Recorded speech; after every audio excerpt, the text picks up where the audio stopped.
अस्सलाम वालेकुम। क्या हाल है? ठीक है सारे। ये तकरीबन 14वीं या 15वीं सदी की बात है। एक बहुत ही मशहूर डाकू जो है वो अ, अपनी गुनाहों की ज़िंदगी से तंग आकर तौबा की नीयत से वो चर्च आता है। वहाँ पे और भी बहुत ज़्यादा लोग थे, लाइन में लगे हुए थे। वो अपनी गुनाहों की बख्शिश के टोकन ले रहे थे पादरी से। पादरी उनको उनसे पैसे लेता और उनको उनकी गुनाहों की बख्शिश के टोकन दे रहा था। बहुत ज़्यादा रश था, तो वो वहाँ रुक गया। इंतज़ार करने लगा कि लोगों का रश ख़त्म होगा तो मैं उससे बात करूँगा, मैं भी टोकन खरीदूँगा अपनी बख्शिश का। खैर रश ख़त्म हुआ, वो आखिरी आदमी था, उसने पादरी को अपने गुनाहों के बारे में बताया। पादरी ने उससे पैसे लिए और उसके माज़ी के जितने भी गुनाह थे, उनका उसको टोकन दिया और चलता बना। वो उसने थोड़ी देर कुछ वहाँ पे रुका और उसने कुछ कोई चीज़ उसके ज़हन में आई, कोई बात ज़हन में आई, तो उसने पादरी को आवाज़ दी कि रुकिएगा।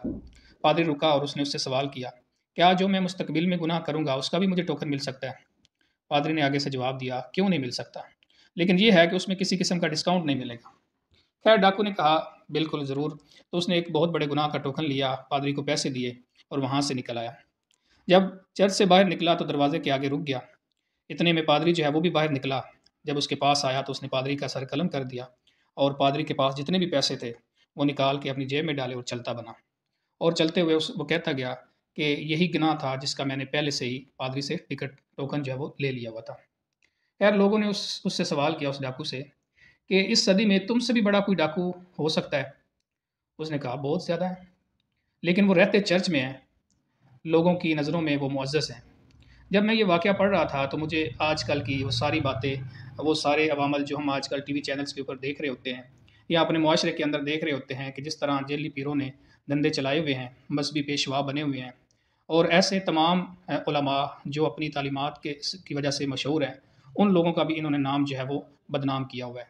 तो आजकल भी ये जो मज़हबी जो पेशवा हैं, जो जेली पीर हैं, इन्होंने लोगों के ज़हनों के अंदर डर पैदा करके इनको अपने नीचे लगाया हुआ है और लोग जो है वो आजकल भी धड़ाधड़ जो है इनके पीछे आंखें बंद करके खड़े हुए हैं।